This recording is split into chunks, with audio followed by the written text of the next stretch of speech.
Excellencies, colleagues, thank you all for joining us today at the launch of the Group of Friends of UN Security Council Resolution 2589 on accountability for crimes against UN peacekeepers as part of our initiative on protecting the protectors. Let me begin by congratulating the delegations of Bangladesh, Egypt, France, Morocco, and Nepal, the co-chairs of this group alongside India, and other esteemed members of the group for conceptualizing and operationalizing the Group of Friends to promote accountability for crimes against peacekeepers. I would also like to thank Under-Secretary General for Peace Operations, Mr. Jean-Pierre Lacroix, and other distinguished delegates for attending the launch of this group. UN peacekeeping today has become more challenging than ever before.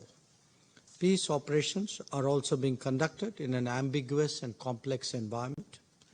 Today's peacekeeper is not mandated to keep the peace, but to take on robust mandates in extremely hostile zones, hostile conflict zones. The involvement of armed groups, terrorists, and transnational organized crime has adversely impacted their operations.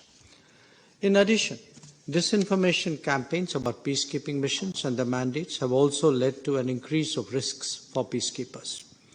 All these factors have seen an exponential increase in the number of crimes committed against peacekeepers in recent years. The data shows that in the last 3 years alone, 68 peacekeepers belonging to 20 countries have lost lives for the cause of peace. 177 Indian peacekeepers, the largest by far from any TCC, have laid down their lives and made the supreme sacrifice in protecting the blue flag. And yesterday, of course, we all saw the sad news coming out of Lebanon and the casualties which the Irish have taken in that regard. Our prayers are with them and for the speedy recovery of the injured peacekeepers. As the largest troop and police contributing country in the Security Council, India had piloted Security Council Resolution 2589 during our presidency in August last year. The resolution calls for promoting accountability for the killing of and all acts of violence against UN personnel serving in peacekeeping operations. I am happy to inform you that the resolution was co-sponsored by more than 80 member states and unanimously adopted by the Council. It is therefore very befitting that this group of friends being launched today under India's ongoing presidency of the UNSC will seek to promote accountability in practical terms both within and outside the UNSC. This group represents the political will of member states, particularly of the troop and police contributing countries, to champion the implementation of the provisions of UNSCR 2589. Upholding accountability for crimes against UN peacekeepers is a multi-stakeholder task. It is also a fact that in some cases, the host states do not have the political will or the necessary capabilities to ensure such accountability when crimes are committed against peacekeepers. It is important that member states, peacekeeping mission commands, and the Secretariat insist on a timely investigative process and help host states by providing them necessary expertise, resources, and political encouragement to make the rule of law institutions capable of promoting accountability and delivering justice. Technology can be a force multiplier in achieving these goals.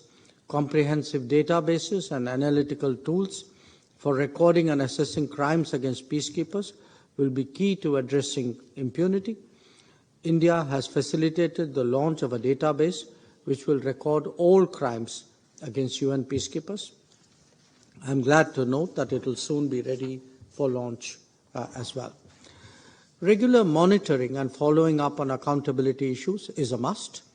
We appreciate the efforts taken by the SG to follow up on investigations into crimes against peacekeepers in its various reports, and we hope that this practice would continue. The Security Council also needs to keep up a periodic review of the implementation of Resolution 2589. Peacekeeping is one of the key tools available with the Security Council to maintain international peace and stability, peace and security, to practically stabilize conflict zones and move towards peace building.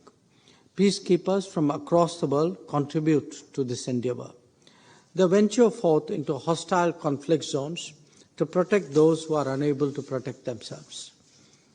As those member states who send them in that cause, it is our solemn duty to protect the protectors. India fully supports the objectives of this group. We believe that this group of friends is rich and diverse in its composition. There are prominent TCCs, generous resource and technology contributors, and permanent members of the Security Council. We are confident that by acting in concert, the group will be successful in pursuing its objectives. Thank you.